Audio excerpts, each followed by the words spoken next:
તો કેમ છો બધા મજામાં ને તમારા બધાનું ગવર્મેન્ટ જોબ્સમાં ખૂબ જ સ્વાગત છે। આજે આપણે 3 માર્ચ 2021ના રોજના જે મહત્ત્વના કરંટ અફેર્સ છે એના વિશે ચર્ચા કરીશું। So I am the Hardik Parmar and let start our journey towards success. સૌથી પહેલાં વાત કરીએ તો ઓપોર્ચ્યુનિટી ઇન્ડેક્સ 2021 જે છે એ લોન્ચ કરવામાં આવેલું છે। પહેલાં તો તમે એ જાણો કે આ કોના દ્વારા લોન્ચ કરવામાં આવે છે। આ જે ઇન્ડેક્સ છે એ લિંક્ડઇન નામની સંસ્થા છે। લિંક્ડઇન કદાચ તમે સાંભળેલું હશે। આ પણ એક સોશિયલ નેટવર્ક છે। આ પણ જેવી રીતે ફેસબુક ને ટ્વિટર ને એવું બધું છે એવી રીતે આ પણ એક રીતનું સોશિયલ નેટવર્ક છે, સોશિયલ મીડિયા ટાઈપની વસ્તુ છે। પરંતુ આની અંદર પ્રોફેશનલ લોકો હોય। કોણ? પ્રોફેશનલ લોકો, મતલબ કે આની અંદર લોકો પોતાનું રિઝ્યુમ ને એ બધું અપલોડ કરી શકે ને એ બધી વસ્તુ હોય। તો લિંક્ડઇન દ્વારા ધ ઓપોર્ચ્યુનિટી ઇન્ડેક્સ છે એ રજૂ કરવામાં આવે છે। એટલે એક રીતે જોઈએ તો લિંક્ડઇન જે છે એમાં લોકો પોતાનું રિઝ્યુમ, પોતાની ક્વોલિફિકેશન, શું ભણેલા છે, કેવી નોકરી કરે છે, કેવી નોકરી જોઈએ છે એ બધું મૂકી શકે। મતલબ કે પોતાની ક્વોલિફિકેશન, પોતાની ગુણવત્તા, પોતે કઈ શું ભણેલા છે અને પોતે કઈ નોકરી જોઈએ છે એના આધારે કોઈ વસ્તુ શેર કરવાની હોય તો એ લિંક્ડઇનમાં શેર કરી શકે છે। તો ઓપોર્ચ્યુનિટી ઇન્ડેક્સ એ વાત કોની કરે છે? એ વાત કરે છે કે કોને કેટલી તક મળે છે, કોને કેટલી તક મળે છે। ખાસ કરીને સ્ત્રી અને પુરુષ, મેલ અને ફિમેલની અંદર સરખામણી કરે છે કે પુરુષોની સરખામણી સ્ત્રીઓને નોકરીની અંદર કેટલી તક મળે છે, સ્ત્રી હોવાના કારણે એને કેટલી નોકરી જતી કરવી પડે છે, એને શા માટે એ તક ઓપોર્ચ્યુનિટી ગુમાવવી પડે છે, એ બધી વસ્તુ આ રિપોર્ટની અંદર આપવામાં આવેલી છે। તો આના અંતર્ગત સર્વે કરવામાં આવેલો હતો જાન્યુઆરીની અંદર। 10,000 કરતાં વધારે લોકોએ જે છે પાર્ટિસિપેશન કરેલું હતું। એપેક રિજિયનમાંથી કરેલું હતું। એપેકનો મતલબ શું? Asia Pacific region. Asia Pacific એટલે કે એશિયા કન્ટિનેન્ટ, એશિયા મહાખંડમાંથી અને પેસિફિક ઓશનનો જે પ્રદેશ હતો એની અંદરથી આ સર્વે કરેલો હતો, જેના અંતર્ગત 2285 જેટલા રિસ્પોન્ડન્ટ ભારતની અંદરથી લેવામાં આવેલા હતા। 2285 લોકોને ભારતની અંદર પૂછેલું હતું। તો આ સર્વેની અંદર, કયા સર્વેની અંદર અથવા તો ઓપોર્ચ્યુનિટી ઇન્ડેક્સની અંદર શું જાણવા મળ્યું? એવું જાણવા મળ્યું કે 10માંથી 9 મહિલા અથવા તો 89% મહિલા જે છે એ negatively impacted by the corona virus pandemic, કોરોનાની મહામારીના કારણે મહિલાઓને ખૂબ મોટો ફટકો પડેલો છે, ઇકોનોમિક આર્થિક દ્રષ્ટિએ અને નોકરીની દ્રષ્ટિએ 10માંથી 9 મહિલાઓને ફટકો પડેલો છે, 89% એટલે કે અરાઉન્ડ 90%। બીજી વાત કરીએ તો 85% જેટલા જે છે 4 in 5 એટલે કે 5માંથી 4 મહિલા ભારતની અંદર એવું માને છે કે એમનું પ્રમોશન અથવા એમનો જે રેઇઝ, એમનો વિકાસ જે છે એ અટકી ગયો। કેમ? કારણ કે એમની જાતિના કારણે, એમની જેન્ડરના કારણે, મહિલા હોવાના કારણે એમને જે પ્રમોશન મળવું જોઈતું હતું અથવા એમનામાં જે ટેલેન્ટ છે, એમનામાં જે સ્કિલ છે એમને હકીકતમાં જે હોદ્દા ઉપર પહોંચવાનું હતું એ હોદ્દા ઉપર પહોંચી શકતા નથી અને એની બદલે કોઈ બીજા મેલ વ્યક્તિને પ્રમોશન મળી જાય છે અથવા એનો રેઇઝ, એનો ઉછેર થઈ જાય છે। માત્ર જેન્ડરના કારણે, મહિલા હોવાના કારણે એમની એ વસ્તુ અટકી જાય છે। હવે જેવું આ તમે વાંચો તો તમારા મગજની અંદર એક વસ્તુ આવી જવી જોઈએ। શું? તો કે આપણા ભારતના બંધારણની અંદર આર્ટિકલ 15 અનુચ્છેદ 15 શેની વાત કરે છે? તો કે ધર્મ, જાતિ, જ્ઞાતિ, લિંગ, જન્મસ્થળ આ કોઈના આધારે ભેદભાવ કરી શકાશે નહીં, ડિસ્ક્રિમિનેશનને અટકાવે છે। તો અનુચ્છેદ 15 તરત તમને યાદ આવી જવો જોઈએ, બરાબર? બીજી વાત કરીએ, this average stands at 60% for Asia Pacific regions, એટલે કે એશિયા પેસિફિકની અંદર 60% મહિલાઓ એવું માને છે, એશિયા પેસિફિકની અંદર 60% મહિલાઓ એવી છે કે જેનું પ્રમોશન ને રેઇઝ ને આ બધી વસ્તુ એની જેન્ડર, એના જાતિના, એના લિંગના કારણે અટકી જાય છે। પરંતુ ભારતની અંદર આ પ્રમાણ 85% છે, એટલે કે એશિયા પેસિફિક કરતાં ભારતની અંદર આ પ્રમાણ વધુ છે અને એની પાછળનું કારણ ભારતનું સોશિયલ બેકગ્રાઉન્ડ છે, સામાજિક રીતની એક વસ્તુ પણ છે। કેમ? કારણ કે ભારત પિતૃ પ્રધાનાત્મક સમાજ છે, એટલે કે ભારત પિતાને વધારે મહત્વ આપે છે, માતાને એટલી બધી મહત્વ આપતું નથી। તમે પણ તમારી આજુબાજુ જોયેલું હશે કે જ્યારે કોઈ પણ મહિલા નોકરી કરવા જાય કે આવી રીતે કોઈ કાર્ય કેવું કરતી હોય તો બધા એની મજાક ઉડાવતા હોય અને ખાસ કરીને તો જે વૃદ્ધ લોકો, જે મોટા ગામડાના અમુક જે મોટા લોકો જે છે અથવા તો જે ભણેલા ગણેલા ગવાર લોકો જે છે એ કે આ જો ક્યાં આવેલા, અત્યારમાં આવેલા, મોટી હાંકવા આવેલા, જો તો સફાઈ કરે છે ને એવું, બરાબર? આપણે તે બધા એની મજાક ઉડાવતા હોય મહિલા, તો એવું કરવું જોઈએ નહીં। વિમેન એમ્પાવરમેન્ટ આવી ગયું છે, મહિલા સશક્તિકરણ। તો 85% મહિલા ભારતમાં એવી છે કે જે એવું સમજે છે કે જેન્ડરના કારણે એમની સાથે ડિસ્ક્રિમિનેશન થયું છે કે એમને પ્રમોશનમાં એ બધું મળેલું નથી। આગળ વાત કરીએ, more women in India have experience the impact of gender career development, એટલે કે ભારતની અંદર ઘણી બધી મહિલાઓ એવું અનુભવેલું છે કે એમના કરિયર ડેવલપમેન્ટની અંદર, એટલે કે એમના કરિયરના વિકાસની અંદર જો કોઈ વસ્તુ આડે આવતું હોય, જો કોઈ વસ્તુ બાધા બની અને ઊભેલું હોય તો એ કોણ છે? એ એમનું જેન્ડર, એ એમની જાતિ, એ એમના લિંગના કારણે એમને આ બધી વસ્તુનો સામનો કરવો પડે છે। એપેક રિજિયનની અંદર, એશિયા પેસિફિક રિજિયનમાં જેટલા 65% મહિલાઓ એવું અનુભવે છે, જ્યારે ભારતની અંદર 85%, એટલે એની કરતાં વધારે એવું અનુભવે છે। ભારતની અંદર વાત કરીએ તો મહિલાઓ સામે કઈ ચેલેન્જીસ, કઈ સમસ્યાઓ રહેલી છે? પહેલું તો લેક ઓફ ટાઈમ, મહિલાઓ પાસે સમય હોતો નથી। કેમ? કારણ કે મહિલાઓએ ફેમિલી કેર, બાળકોનું, પરિવારનું, કુટુંબનું એ બધાનું પણ ધ્યાન રાખવાનું હોય છે, ખાવાનું ને એ બધું બનાવવાનું હોય, ઘરનું કામ ને એ બધું કરવાનું હોય, છોકરાઓએ એ કામ કરવાનું હોય, પરંતુ એને માત્ર ઓફિસનું કામ, મર્યાદિત કામ જ કરવાનું હોય, મહિલાઓએ બંને કામ। જો એક વસ્તુ તમે સમજો, મહિલાઓ ગમે એટલી બીમાર હશે તોય તેમને અમુક કામ તો કરવા જ પડશે। કેવું? જેમ કે ખાવાનું બનાવવાનું કામ, કચરા પોતા કરવાનું કામ, વાસણ ધોવાનું કામ, તો આ બધું અમુક પ્રકારના ઇમ્પોર્ટન્ટ વર્ક જે છે એ તો એનેથી તો એ ક્યારેય છુટકારો મેળવી જ નહીં શકે, ગમે એટલી બીમાર હશે તો એને એ કામ તો કરવું જ પડશે, અથવા એ નહીં કરે તો એને કોઈ એનો બીજો કોઈ જુગાડ ઓલ્ટરનેટિવ શોધવો પડશે. એટલે ટાઈમની જે ખામી જે છે, લેક ઓફ ટાઈમ, સમયનો અભાવ, એ એમની માટે સૌથી મોટી ચેલેન્જીસ છે. કારણ કે નોકરી કરવા જવું હોય તો પણ એને પહેલાં બંને કામ એકસાથે કરવા પડશે. પહેલાં ઘરનું કામ કરીને પછી નોકરીએ જવું પડશે. પછી ડિસ્ક્રિમિનેશન ફોર ફેમિલી કેર, પરિવારનું તો સૌથી પહેલાં તે ધ્યાન રાખવું પડશે. પછી વાત કરીએ gender is a barrier when it comes to attending opportunities. જ્યારે તક મેળવવાની વાત હશે તો મહિલાઓ માટે જેન્ડર, જાતિ, લિંગ જે છે એ એક સૌથી મોટું બેરિયર, સૌથી મોટું એક ખામી છે, સૌથી મોટી વસ્તુ કે જે એની સામે પહાડ જેમ ઊભું છે, જે એનું રક્ષણ, જે એને આગળ વધવા દેતું નથી. કોણ? તો કે જેન્ડર. પછી વાત કરીએ lack of guidance through networks. મહિલાઓને એવું કોઈ ગાઈડન્સ, એવું કોઈ સલાહ સૂચન મળી શકે એવું પણ હોતું નથી. એમની માટે આ બધી વસ્તુ દૂર હોય છે, એટલે કે ગાઈડન્સ મળી શકે એવું હોતું નથી. પછી વાત કરીએ વર્ક પ્લેસ, એમનું જે કામ કરવાની જગ્યા, કામ કરવાનું સ્થળ હોય છે, અહીંયા પણ એમની સાથે ડિસ્ક્રિમિનેશન, ભેદભાવ કરવામાં આવે છે. Because of house hold responsibility, અહીંયા એમની સાથે ડિસ્ક્રિમિનેશન કરવામાં આવે, ભેદભાવ કરવામાં. અને જ્યારે મહિલા પોતાના વર્ક પ્લેસ, કામના સ્થળ ઉપર હોય ત્યારે પણ એને પોતાની ફેમિલીની એ બધાની ચિંતા હોય છે કે એની જવાબદારી ને એ બધું છે કે બાળકોને એને ખવડાવવાનું છે, ખાવાનું બનાવવાનું, રોટી બનાવવાનું, શાક, આ બધી એમને ચિંતા ને એવું બધું હોય છે. તો આ અમુક વસ્તુ જોઈ લીધી. મહત્વની વસ્તુ આપણે શું સમજવાની છે? પ્રશ્ન પ્રિલિમ્સ લેવલે કેવો પૂછાઈ શકે? ઓપોર્ચ્યુનિટી ઇન્ડેક્સ કોણ લોન્ચ કરે છે? બરાબર, તો લિંક્ડઇન લોન્ચ કરે છે. આની અંદર શું આપેલું છે? બરાબર, એ પ્રશ્ન પૂછાઈ શકે. અને મેઇન્સ લેવલે તમે આ જે ડેટા જે છે આનો ઉપયોગ કરી શકો, અને ઉપયોગ કરી અને એવું લખી શકો કે ભારતની અંદર અથવા વિમન એમ્પાવરમેન્ટ બાબતે ગમે ત્યાં લખવાનું આવે, મહિલાઓની સ્થિતિ, ભારતની અંદર મહિલાઓની સ્થિતિ કેવી છે એ બાબતે ગમે ત્યાં લખવાનું આવે તો તમારે સમજાવવાનું છે શું કે આ ઓપોર્ચ્યુનિટી ઇન્ડેક્સના પ્રમાણે જોઈએ તો એશિયા પેસિફિકની અંદર 65% મહિલાઓ એવી છે કે જેને જેન્ડરના આધારે ભેદભાવ થાય છે પ્રમોશનની ને એ બધાની અંદર, જ્યારે ભારતની અંદર આ પ્રમાણ 85% છે, જે વધારે છે, જે એક ચિંતાનો વિષય છે. તો આપણે એને સુધારવા કંઈક કાર્ય કરવું જોઈએ. કારણ કે તમારે તે પછી આગળ જઈને આઈએએસ ને આઈપીએસને એવો ઓફિસર બનવાનું છે, તો તમારે તે આ બધી પોલિસી બનાવવી છે, આ બધી યોજના. તો આપણે એ આગળ જઈને એવી જ પોલિસી, એવી જ યોજનાઓ બનાવવાની છે કે જેના કારણે આ જે ઓપોર્ચ્યુનિટી ઇન્ડેક્સની અંદર ભારતની અંદર મહિલાઓની સ્થિતિ જે કથળી ગયેલી છે એને યોગ્ય પાટા ઉપર લાવી શકાય. આગળ બીજા મહત્વના આર્ટિકલની વાત કરીએ તો મેઇન્સ પેપર 2 માટે મહત્વનો છે. શું વાત કરે છે? અમેરિકાના 2021 US 2021 અમેરિકાના પ્રેસિડેન્ટ દ્વારા રજૂ કરવામાં આવેલો છે એક રિપોર્ટ, એન્યુઅલ રિપોર્ટ, વાર્ષિક રિપોર્ટ. કયો રિપોર્ટ? તો કે trade agenda and 2020, trade agenda and 2020. દર વર્ષે અમેરિકાના રાષ્ટ્રપતિ પાસે આ રિપોર્ટ રજૂ કરવામાં આવે, એન્યુઅલ રિપોર્ટ. એન્યુઅલ એટલે વાર્ષિક, એન્યુઅલનો મતલબ વાર્ષિક. કયો રિપોર્ટ? આ રિપોર્ટ હોય ટ્રેડ બાબતે. અમેરિકાનો વેપારનો એજન્ડા કેવો છે, અમેરિકાની અંદર વેપાર નીતિ કેવી હશે, એક રીતે એવું સમજો કે વેપાર નીતિ કેવી હશે, તો એ આ વખતે રજૂ થઈ ગયેલો છે. તો વાત કરીએ એન્યુઅલ રિપોર્ટ સબમિટેડ. આના અંતર્ગત આજે યુએસ ટ્રેડ રિપ્રેઝેન્ટેટિવ, અમેરિકાના USTR એટલે કે અમેરિકાના ટ્રેડ વેપારના જે પ્રતિનિધિત્વ કરવાવાળા લોકો જે છે એણે અમેરિકાની કોંગ્રેસની અંદર આ રિપોર્ટ રજૂ કરેલો છે. કોંગ્રેસ એટલે શું? કોંગ્રેસ એટલે સંસદ. ભારતની અંદર સંસદ કહે છે, ઇંગ્લિશમાં એને પાર્લામેન્ટ કહેવાય, પરંતુ અમેરિકામાં જે સંસદ જે છે એને કોંગ્રેસ કહે છે. શું કહે? કોંગ્રેસ કહે. કોંગ્રેસની અંદર ત્યાં પણ બે ગૃહ છે, બાયકેમેરલિઝમ છે, દ્વિગૃહ. ભારતની અંદર કેમ બે ગૃહ છે? એક તો લોકસભા અને એક તો રાજ્યસભા. લોકસભા નીચલું ગૃહ છે, ઉપલું ગૃહ રાજ્યસભા છે. એવી રીતે અહીંયા જે ઉપલું ગૃહ રાજ્યસભા, ભારતને કેમ રાજ્યસભા છે, એવી રીતે અહીંયા ઉપલું ગૃહ જે છે એ છે સેનેટ, અને નીચલું ગૃહ જે છે એ શું છે? તો કે હાઉસ ઓફ રિપ્રેઝેન્ટેટિવ. શું છે? House of representative. તો આવી રીતે અહીંયા બે ગૃહ છે, અહીંયા પણ દ્વિગૃહ છે, ભારતની અંદર પણ દ્વિગૃહ સિસ્ટમ છે. અહીંયાને કોંગ્રેસ કહેવાય, એ તમને ખબર હોવી જોઈએ. બીજી વાત કરીએ તો USTR શું છે? તો કે યુનાઇટેડ સ્ટેટ્સ આ ટ્રેડ રિપ્રેઝેન્ટેટિવ શું છે? તો અને ભારત માટે આ શા મહત્વનું છે એ વાત કરી. While India's large market, Bharat જે છે એ સૌથી મોટી માર્કેટ છે. એટલે આખા વિશ્વના લોકો જે છે એ ભારત સાથે વેપાર કરવા માટે હંમેશા ઉત્સુક હોય અને તલપાપડ હોય કે ભારત સાથે વેપાર કરીએ, કારણ કે ભારતની જનસંખ્યા, પોપ્યુલેશન સૌથી વધારે છે. ગમે એ વસ્તુ બનાવશે તો તાત્કાલિક ભારતની અંદર વેચાઈ જશે, કારણ કે ખરીદવાવાળા લોકો તૈયાર બેઠા છે. ખાલી કોસ્ટ ઇફેક્ટિવ, ખાલી થોડીક પૈસાની બાબતે થોડીક વ્યવસ્થિત લોકોને પરવડે એવી વસ્તુ બનાવી નાખે તો ભારતની અંદર ગમે એટલી વસ્તુ બનાવે તરત તાત્કાલિક વેચાઈ જવાની છે.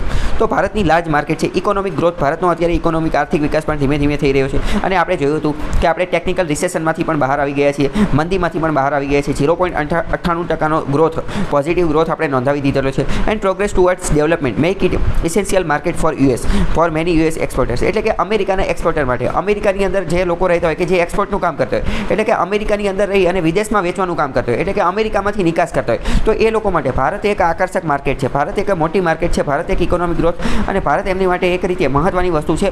ભારત એક રીતે બજાર છે એ લોકો માટે, અમેરિકાના એક્સપોર્ટર, અમેરિકાના નિકાસકારો માટે. તો આ general and consistent trade respective policies have inhibited the potential of the bilateral trade relationship. આના કારણે જે બંને દેશો વચ્ચે વેપાર સંબંધો જે છે એની વિશે વાત કરેલી છે. તાજેતરમાં જોઈએ તો ભારતની અંદર emphasis on import substitution through make in India, ભારતની અંદર અત્યારે એક મહત્ત્વની લહેર આવી ગઈ છે મેક ઇન ઇન્ડિયા કેમ્પેઇન, જેના અંતર્ગત આપણે એવું વાત કરેલી છે કે આપણે ભારતની અંદર બનેલી વસ્તુ જે છે એને જ વધારે ફોકસ કરીશું, એને તે વધારે પ્રાધાન્ય આપીશું. પછી વાત કરીએ ધ રિપોર્ટ. આ રિપોર્ટની અંદર બીજું ડિસ્ક્રાઇબ વર્ણન કરવામાં આવેલું છે કે ટ્રમ્પ એડમિનિસ્ટ્રેશન, ટ્રમ્પનો જે સમયગાળો હતો એને શું કરેલું હતું તો કે ભારતનું જીએસપી સ્ટેટસ, જીએસપી પ્રોગ્રામ જે છે એ કાઢી નાખેલો હતો. ટ્રેડિંગ સ્ટેટસ, જીએસપી એટલે કે જનરલાઇઝ્ડ સિસ્ટમ ઓફ પ્રેફરન્સ. આ ઇકોનોમીનો એક અલગ મુદ્દો છે, ફરીથી ક્યારેક ટાઈમ મળશે તો આપણે સમજાવીશું, પરંતુ અત્યારે એટલું યાદ રાખો કે જીએસપી પ્રોગ્રામ જૂન 2019ની અંદરથી આપણને કાઢી નાખેલું હતું, બરાબર. પછી વાત કરીએ તો મેક ઇન ઇન્ડિયા કેમ્પેઇન ભારતની અંદર શું છે, તો વડાપ્રધાન મોદી દ્વારા 2014માં આ એક મેક ઇન ઇન્ડિયા કેમ્પેઇન જે છે લોન્ચ કરવામાં આવ્યું હતું, જેના અંતર્ગત ભારતની અંદર મેન્યુફેક્ચરિંગ પામેલી, ઉત્પાદિત પામેલી વસ્તુઓને પ્રોત્સાહન આપવામાં આવ્યું હતું. આના અંતર્ગત ભારતની અંદર પ્રોડક્શન થયેલું હોય એ બધી વસ્તુઓ માટે ઇન્સેન્ટિવ એટલે કે અમુક પ્રકારની આકર્ષક ઓફરને, જાહેરાતને એવું બધું આપવામાં આવશે, મતલબ કે લાભ આપવામાં આવશે, અમુક પ્રકારનો લાભ, બેનિફિટ આપવામાં આવશે. It seek to encourage manufacturing, મતલબ કે આના અંતર્ગત મેક ઇન ઇન્ડિયા અંતર્ગત ભારતની અંદર મેન્યુફેક્ચરિંગ ઉત્પાદનની પ્રવૃત્તિ વધે એને એન્કરેજ, એને પ્રોત્સાહન આપવામાં આવેલું હતું, અને જેના કારણે ઇકોનોમી જે છે એ પાટા ઉપર આવી શકે, ખાસ કરીને મેન્યુફેક્ચરિંગ સેક્ટર ઉપર ફોકસ કરવામાં આવેલું હતું. ટુ અચીવ ઇટ્સ ગોલ, આ ઉદ્દેશ્યને પ્રાપ્ત કરવા માટે ટાર્ગેટ્સ વર આઇડેન્ટિફાઈડ અને એની માટે અલગ અલગ પોલિસીને એ બધું બનાવવામાં આવેલું હતું. ટુ ઇન્ક્રીઝ ધ, ભારતની અંદર મેન્યુફેક્ચરિંગ સેક્ટરનો ગ્રોથ, વિકાસ થઈ શકે, મેન્યુફેક્ચરિંગ ઉત્પાદનની વસ્તુની અંદર એનો ગ્રોથ થઈ શકે, તો એ કેટલો થઈ શકે, 12 થી 14% થઈ શકે, 12 થી 14% થઈ શકે, તો એના કારણે ઇકોનોમી પણ આપણી ખૂબ સારી પ્રગતિ કરી શકે એમ છે. અને ભારતે એવો ટાર્ગેટ રાખેલો હતો, શું ટાર્ગેટ રાખેલો હતો કે 2022 સુધીમાં આપણે મેન્યુફેક્ચરિંગ સેક્ટરની અંદર 100 મિલિયન જેટલી વધારાની જોબ આપવાની છે. જો અત્યાર સુધીમાં હું તમને જેટલા પણ પોઈન્ટ સમજાવું છું એ બધા મહત્ત્વના છે. કેમ મહત્ત્વના છે? મેક ઇન ઇન્ડિયા અંતર્ગત જો પહેલાં તો એક વસ્તુ યાદ રાખી લો, શું ગમે ત્યારે ભારતની અંદર મેન્યુફેક્ચરિંગ સેક્ટરની અંદર ઉત્પાદન પ્રકારની વસ્તુ જે છે એના સેક્ટરની અંદર ગમે એ લખવાનું આવે તો પહેલાં તમારે લખવાનું છે કે ભારતે ટાર્ગેટ રાખેલો છે શું કે મેન્યુફેક્ચરિંગ સેક્ટરનો ગ્રોથ જે છે એ 12 થી 14% કરવાનો છે. વાર્ષિક ગ્રોથ મેન્યુફેક્ચરિંગ સેક્ટરનો કેટલો? 12 થી 14% કરવાનો છે. બીજું, ભારતે બીજો એવો ટાર્ગેટ રાખેલો છે કે 2022 સુધીમાં મેન્યુફેક્ચરિંગ સેક્ટરની અંદર 100 મિલિયન જેટલી વધારાની જોબ આપી છે, 100 મિલિયન જેટલી જોબ નોકરી આપી છે. 100 મિલિયન એટલે કેટલી થાય? 100 મિલિયન એટલે 10 કરોડ થાય. 100 મિલિયન એટલે કેટલી થાય? 10 કરોડ. અથવા તો 1000 લાખ થાય, 1000 લાખ. 1 મિલિયન એટલે 10 લાખ થાય, 1 મિલિયન એટલે 10 લાખ. તો 100 મિલિયન એટલે 1000 લાખ થાય અથવા 10 કરોડ થાય, બરાબર. પછી આ પોલિસી અંતર્ગત ભારતે એવું પણ નક્કી કરેલું છે, ઇન્શ્યોર કરવામાં આવશે, ખાતરી કરવામાં આવશે મેન્યુફેક્ચરિંગ સેક્ટર કે 2022 સુધીમાં જીડીપીની અંદર મેન્યુફેક્ચરિંગ સેક્ટરનું જે પ્રભાવ જે છે એનું યોગદાન, એનું કોન્ટ્રીબ્યુશન 25% હોય, 25%. પ્રશ્ન ડાયરેક્ટ આવો પણ પૂછાઈ જાય કે ભારતે શું ટાર્ગેટ રાખેલો છે કે 2022 સુધીમાં જીડીપીમાં મેન્યુફેક્ચરિંગનો ટાર્ગેટ, મેન્યુફેક્ચરિંગનું યોગદાન, કોન્ટ્રીબ્યુશન, ફાળો કેટલો હોવો જોઈએ? તો એ 25% હોવો જોઈએ, 25% હોવો જોઈએ, બરાબર. પરંતુ આની પહેલાં શું હતું? આની પહેલાં આપણે એવું રાખેલો હતો ટાર્ગેટ કે 2025 સુધીમાં 15 થી 16%. એક મિનિટ, જો અત્યારે કેટલો છે? અત્યારે શું આપણો ટાર્ગેટ શું છે કે 2022 સુધીમાં ભારતનો મેન્યુફેક્ચરિંગની અંદર જીડીપીની અંદર ફાળો 25% હોવો જોઈએ. તો અત્યારે કેટલો છે? અત્યારે 15 થી 16% છે. તો 15 થી 16% જે છે એમાં 10% વધારવાનો છે અને 25% લાવવાનું છે. તો આ બધા જ MCQ સ્વરૂપે તમને પૂછાઈ શકે છે. મોટી પરીક્ષાની અંદર વિધાનવાળા વાક્યમાં પણ તમને પૂછાઈ શકે છે. મેક ઇન ઇન્ડિયા મહત્વનો પ્રોજેક્ટ હતો. બાકી આગળ વાત કરીએ તો જીએસ પેપર 3 વિશે વાત કરે છે. શેની વાત કરે છે કે વોટ આર સ્પેક્ટ્રમ ઓપ્શન. અત્યારે ભારત સરકારની TRAI, ટ્રાય શું છે તો કે telecom regulatory authority of India, ભારતની અંદર ટેલિકોમ બાબતે જે કોઈ પણ વસ્તુનું રેગ્યુલેશન, નિયંત્રણ કરવાનું હોય તો એ ટ્રાય કરે છે. ટેલિકોમ બાબત એટલે શું? એ તમારા મગજમાં પ્રશ્ન થતો હશે. તો જે આપણે ફોનમાં વાત કરીએ, ફોનમાં વાત કરવા માટે જે બધી વસ્તુ વપરાઈએ, ઇન્ટરનેટ વાપરવા માટે જે બધી વસ્તુ વપરાઈએ, એટલે કે એક રીતે જોઈએ તો સંદેશા વ્યવહાર માટે જેટલી વસ્તુ વપરાય એ બધી વસ્તુનું નિયંત્રણ કોણ કરે છે? તો એ TRAI, ટ્રાય કરે છે, telecom regulatory authority of India. આ શું છે? આ એક રીતની સ્ટેચ્યુટરી બોડી છે. સ્ટેચ્યુટરી એટલે કે વૈધાનિક સંસ્થા, એટલે કે સંસદમાં કાયદો પસાર કરી અને બનેલી છે. પહેલાં લોકસભા, રાજ્યસભા અને રાષ્ટ્રપતિએ સહી કરેલી, પછી એ કાયદો બનેલું છે. આ શું છે તો કે વૈધાનિક સંસ્થા છે. ક્યારે બનાવેલી હતી? 1997 બનાવેલી હતી. તમને એવું લાગે કે અત્યારે આપણે ટ્રાયની વાત કેમ કરવી છે? કારણ કે અત્યારે સ્પેક્ટ્રમ ઓપ્શન ચર્ચામાં છે. ઓપ્શનનો મતલબ શું થાય? ઓપ્શનનો મતલબ થાય હરાજી. અત્યારે સ્પેક્ટ્રમની ઓપ્શન કરવાની છે. ભારત સરકાર અત્યારે સ્પેક્ટ્રમ વેચવાનું કાર્ય કરશે, એની હરાજી કરશે. કોને કરશે? તો જેટલી પણ ટેલિકોમ કંપની હશે, એને વેચવા માટે હરાજીની અંદર ઊભી રહી જશે અને પોતાની બોલી લગાવશે. ટેલિકોમ કંપની કઈ છે તો કે જીઓ ને, વોડાફોન ને, આઈડિયા ને, એરટેલ ને, આ બધી કંપની જે છે અલગ BSNL, એ સ્પેક્ટ્રમ લેવા માટે બોલી લગાવશે. કારણ કે જો આ બધી સ્પેક્ટ્રમ ઉપર માલિકી કોની હોય છે? પહેલાં તો એ સમજો સ્પેક્ટ્રમ એટલે શું. સ્પેક્ટ્રમ એક પ્રકારની તરંગ લંબાઈ છે, એક પ્રકારની તરંગ લંબાઈ છે, બરાબર. આની માલિકી કોની હોય?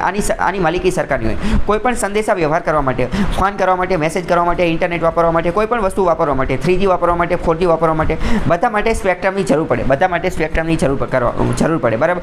ફોન કરવા માટે અલગ સ્પેક્ટ્રમ જોઈએ, ઇન્ટરનેટ વાપરવા માટે અલગ સ્પેક્ટ્રમ જોઈએ, 2G માટે અલગ સ્પેક્ટ્રમ હોય, 3G માટે અલગ હોય, 4G માટે અલગ હોય અને 5G માટે અલગ સ્પેક્ટ્રમ હોય. 5G માટેનું સ્પેક્ટ્રમ એની હરાજી, એનું ઓપ્શન હજી સુધી કરેલું નથી, બરાબર. 5G નું હજી સુધી કરેલું નથી. તો આ બધી જે અલગ અલગ સ્પેક્ટ્રમ હોય, અલગ અલગ તરંગ લંબાઈ હોય, અલગ અલગ બધી વસ્તુ હોય, એની ફ્રીક્વન્સી, એમાં બધી વસ્તુ અલગ અલગ હોય. ફ્રીક્વન્સી, એની તરંગ લંબાઈ અલગ અલગ હોય. આની માલિકી કોની હોય? આની માલિકી હોય સરકારની.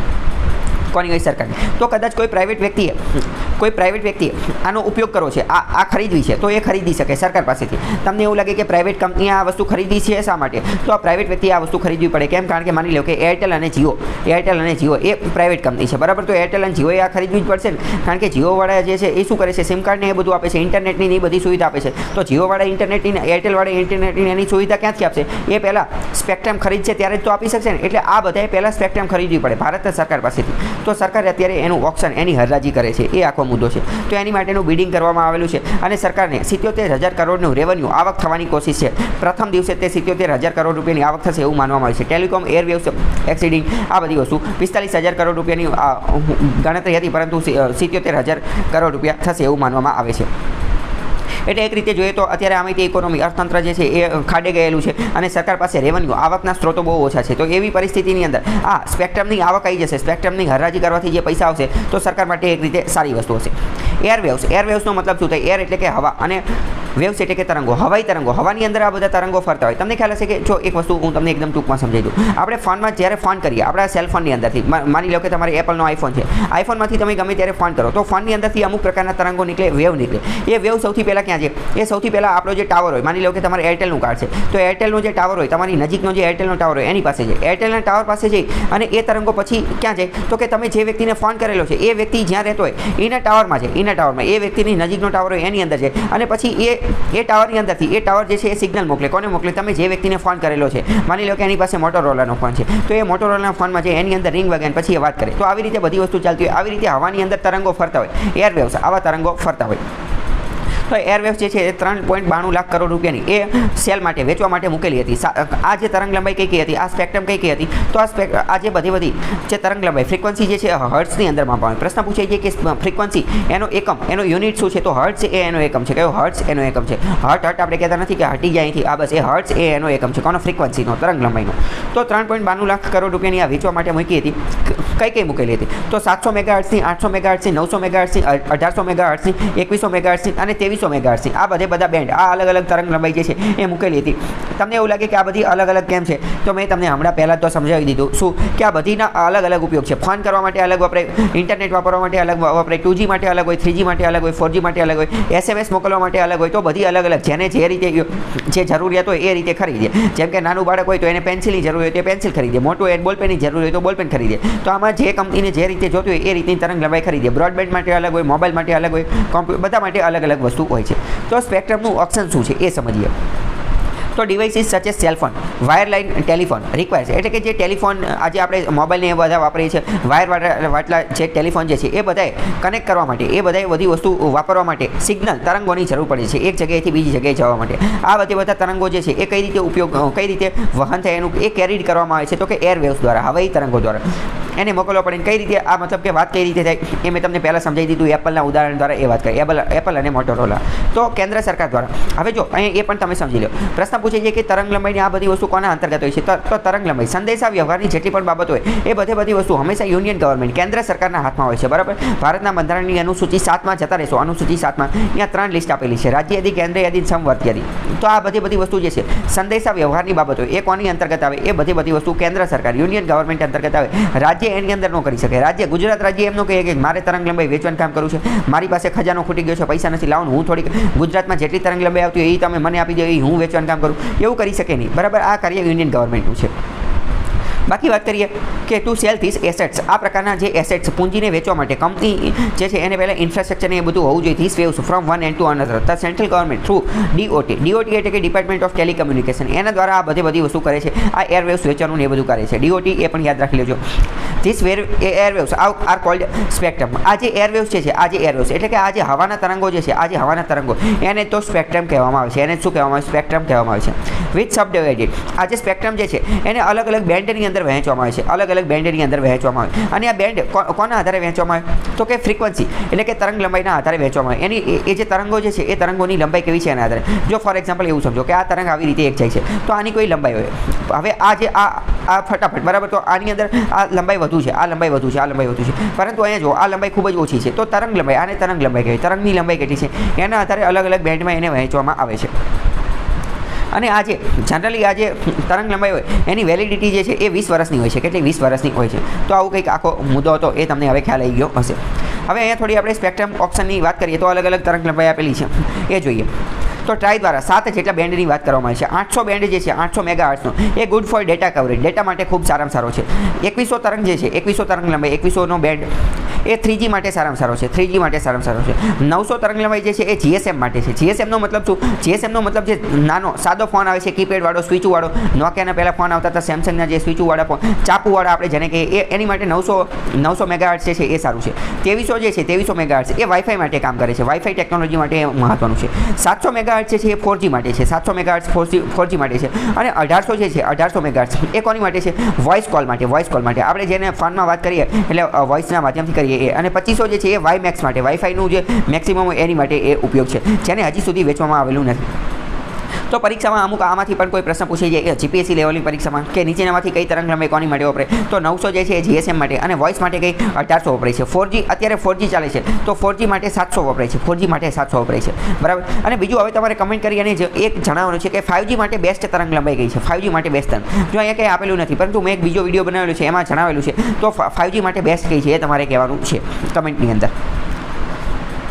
બીજું મહત્વનો આર્ટિકલ જોઈએ તો વાત કરે છે કે ચાઇના દ્વારા ભારતની ઉપર સાયબર એટેક કરવામાં આવેલો હતો, પરંતુ એ ફોઇલ થઈ ગયેલો છે. ફોઇલ્ડનો મતલબ શું થાય? ફોઇલ્ડનો મતલબ નિષ્ફળ થઈ ગયેલો, નાબૂદ થઈ ગયેલો છે.